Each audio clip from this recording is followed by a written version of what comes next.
Good morning and welcome to Rouge Oriental. I'm Jessica, and here on this channel I share my mind, body and business experiences so that you can take away what resonates and lead by example. So whilst I've been working on launching my boob project, which teaches women about how to grow their breasts naturally, I've actually identified some real killer procrastinator helpers that has stopped me from moving forward and completing my project. So stick around to find out if one or some of these 10 blockers, limitations is what's helping you procrastinate and therefore holding you back from getting started or getting going or finishing your project. So procrastinator 1 is housework. So I'm talking beds, dishes, laundry, cleaning, mopping, all that sort of stuff. This housework is such a feel-good procrastinator helper. It helps you feel good about procrastinating because you're being productive, just not at the task at hand. The next killer is the feeling of being alone. And the reality is that you are on your own. You know, you went out on your own to do your own things, but just get up, get standing and be your own cheerleading squad. The next one that really helps us procrastinate is limiting beliefs. While you're working, you start thinking about yourself in really incapable ways. That warrants you to procrastinate on whatever task it is that you're doing because you start thinking, I'm not good enough, I'm not doing it right, this is not good enough, I can't do this is not the right thing, etc, etc. Now I want you to stop this. You need to realize that no one's going to tell you that you're good, no one's going to tell you that you're great, that you're amazing. You need to tell yourself that. You need to tell yourself that you can and that you will get the task done. Another really good procrastinator helper is taking me time too early.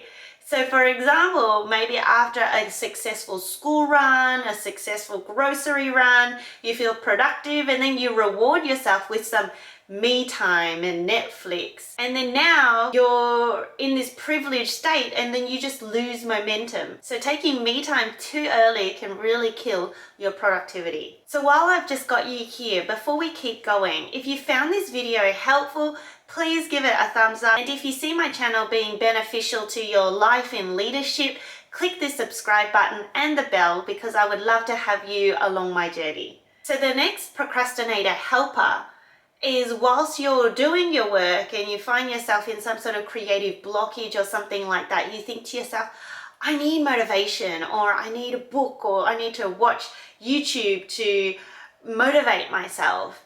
And this is such a feel-good procrastinator helper because you think, again, that you're watching good stuff and you're reading and that reading is good for you. You don't need another YouTube video or another motivational book because that's just helping you procrastinate. And what you really need to do right now is to be focusing on your project. This next one is a bit of like a dream killer. But have you ever considered that whatever you're trying to move on or whatever you're trying to gain momentum on is perhaps not true to you? Maybe you're not completely passionate about it and maybe that's why you're finding it so hard to gain momentum.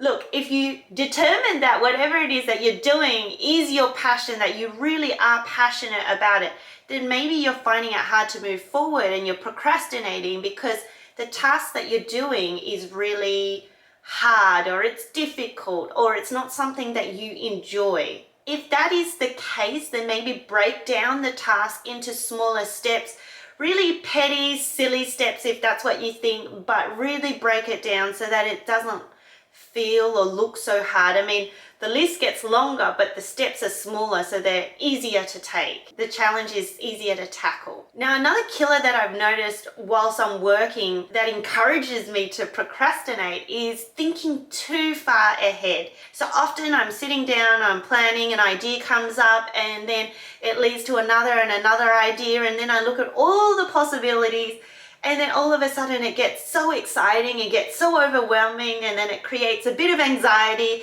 And then the next thing you know, I'm just caught up in such a big picture that I can't focus on the task, I can't focus on the to-do list for today, and then that's it. I procrastinate, I leave what I'm doing and I'm off. I can't focus anymore. Something else that really kills our productivity, helps us procrastinate, is perfection. I know that perfection doesn't exist. I know that it is a work in progress.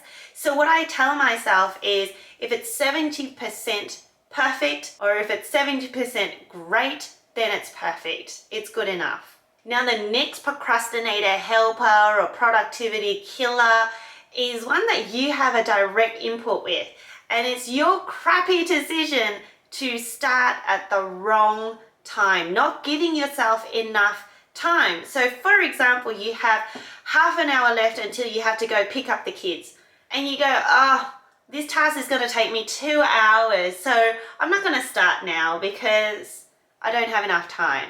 Now that I've made it obvious why you're not getting on, stop letting these get in the way. When you catch yourself face to face with a procrastinator helper, you just walk away. You don't need its help. You don't need it to help you stop your momentum. Grab a pen, a paper, a receipt, a napkin or whatever, and just write down that one task or that, mini subtask that needs to be done, and then just do it. Because it's all about, laying the brick one at a time that then builds a wall. So all right guys, as always, have a good morning, because this morning we get a new start, a new day, another chance to do better. I'll see you in my next video.